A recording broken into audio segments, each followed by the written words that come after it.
Okay, we're going to look at some different ways to cull images. Lightroom is one that people use. I use Lightroom for my image processing, but I certainly don't use it for culling. This situation, we had an SD card, had this folder of 2400 A9 images, downloaded them to a hard disk, a standard speed hard disk. This computer is a couple of years old, iMac. Got 40 gig of memory, so it's a well-outfitted system, but not the fastest available right now. And this is, we're culling in Lightroom. I'm going to turn off the two side panels just so that we're not wasting time, so to speak, in Lightroom to build the histogram or anything like this. This is the embedded JPEG of the Sony that it looks at, and this looks like it's zooming in, but really what it's doing is just taking the one-to-one image and making it fit. So it's just making it blurrier and worse. But Lightroom in library mode allows you to go through the images very quickly, but if you want to zoom in, you can't. That's the same image, just, blown up to fill the screen, but there's no zoom going on. So you can see, if I want to zoom in and I haven't built one-to-one previews, I'm just going ahead here, forward. Okay, I have to go to the develop module. Here, you see, we can actually zoom in. Okay, but now when I hold down the arrow key, let me get rid of the side panels. Okay, it obviously doesn't go very fast, and if I try to step through the images, it doesn't keep up with what I'm trying to do, and it works after I stop. Okay, that's the develop mode, where we get the enlargement, but super slow. This is the library mode, where we don't get the enlargement, but it can go fast, but not useful for culling, okay, because we can't zoom in. So we could build, let me go to the beginning, where we do have embedded previews. And if we took the hour or so or more to build the embedded previews for these 2,500 images, then we have a good quick zoom. Not as quick as you'd like it, but when I step through the images, you can see not a good experience. Okay, and if we blow up with the one-to-one previews, this is what we see on our screen. So I can't move through the images very quickly. It's somewhat of a mess. And if you want to know how long it takes to build previews, here's previews, build one-to-one previews for all 2,500 images. Here's the graph up in the upper left, and it's building extremely slowly, as you can see. This is going to take at least an hour, and it's going to bog down the machine. So now it's building previews, and while I can still continue to cull, now it's bogging down the screen and taking forever.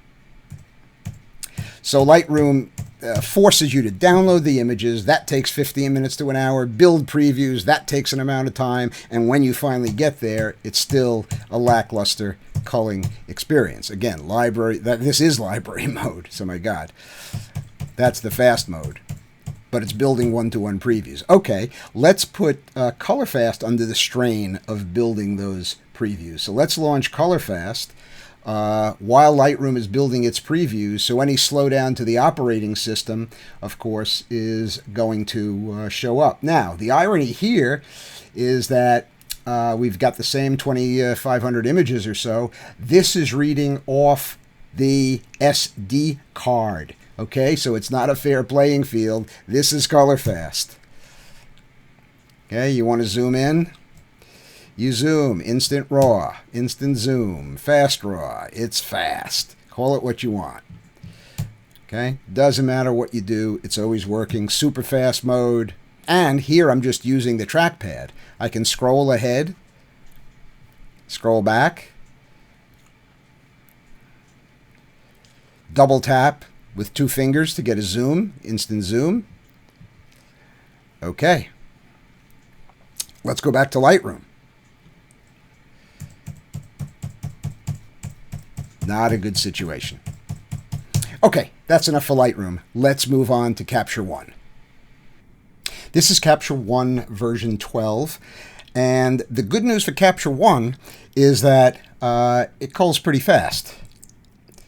Okay, it zooms through.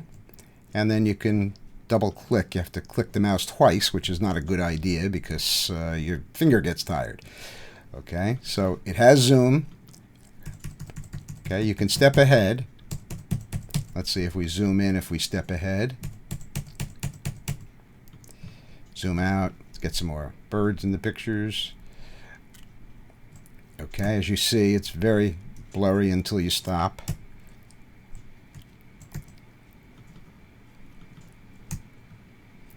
Okay, so the performance is reasonably good. However, we had to download the images from the SD card to the computer. That takes a good amount of time. And then we also had to have it build the preview. So all that is taking, it says 19 minutes, but it tends to take longer. And this is a reasonably fast machine. So at least 20 minutes for these files until you get to the point where Capture One can work. When it works, it's good. Okay, but again, remember that you have to copy the images down from the SD card to the program, to the hard disk, and then it does this. With CullerFast, again, we're reading right off the SD card. Lightroom and Capture One both require these enormous catalogs or libraries or what have you. CullerFast doesn't work that way. It maintains a very tiny index that it uses to help the images, but what I just did was erase those indexes. So I'm going to launch CullerFast, and it will never have seen this SD card as far as it's concerned. So let's do that. We'll launch, and now it's looking at the 2400 images for the first time. So let me show you CullerFast in its worst possible case. It's going through those images. So I just started and it's still working, almost perfectly. The truth is, if I go to the end and come backwards, well, it doesn't have the index, so it works a little bit differently, but you can see it's extremely fast and fluent. And it's just about done indexing those files. So now I'm going to go back to the beginning, go to the end and come backwards, and it's working perfectly. So very transparently, it's the first time it ever saw those files. Let me show you something else. There's also a folder of A7R4 files, 62 megapixels each. So it's going to see these for the first time too. So these are huge, the biggest RAW files available today for 35mm mirrorless cameras. So we'll click on this folder, and now it's seeing that for the first time, built all these thumbnails, and now we're going through. And again, it's never seen this image. I can zoom instantly. Okay, I'll go to the end, come backwards. It's done. It's done everything it needs to do. So it's got its index, and these are A7R4 images, 62 megapixels each.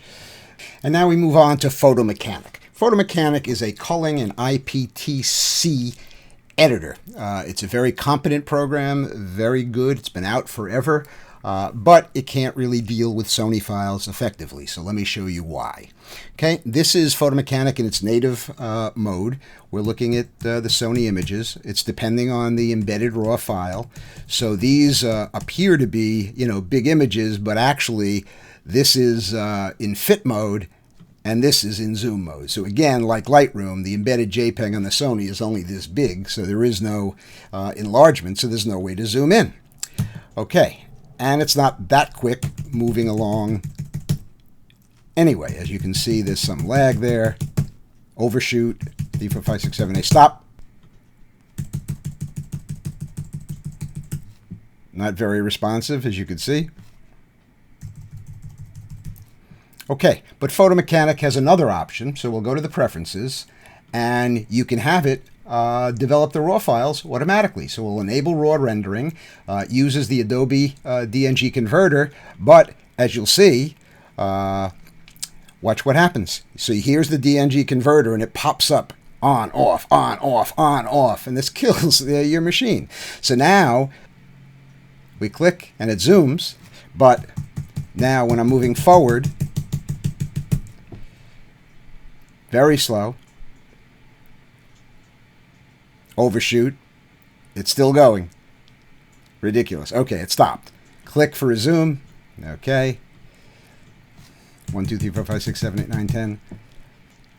Move along. Click for a zoom. So again, this is not a very practical situation as well. And this is going to take forever for the DNG converter to build these previews and what have you. So Photo Mechanic, and let me, by the way, while this RAW converter is happening, while it's doing its thing, let's look at CullerFast to see how that's slowing down CullerFast, okay? And of course, as you suspect, it won't slow down CullerFast at all. And this is while that DNG converter is churning along, helping out Photomechanic in the background. And of course, we haven't even discussed in this video the extra features of CullerFast, including focus points, customizable EXIF panel, sharpness mask, etc. So, in summary, CullerFast allows you to cull much faster than any other solution out there. I think that's enough said. Thank you for watching. My name is Michael Tapes.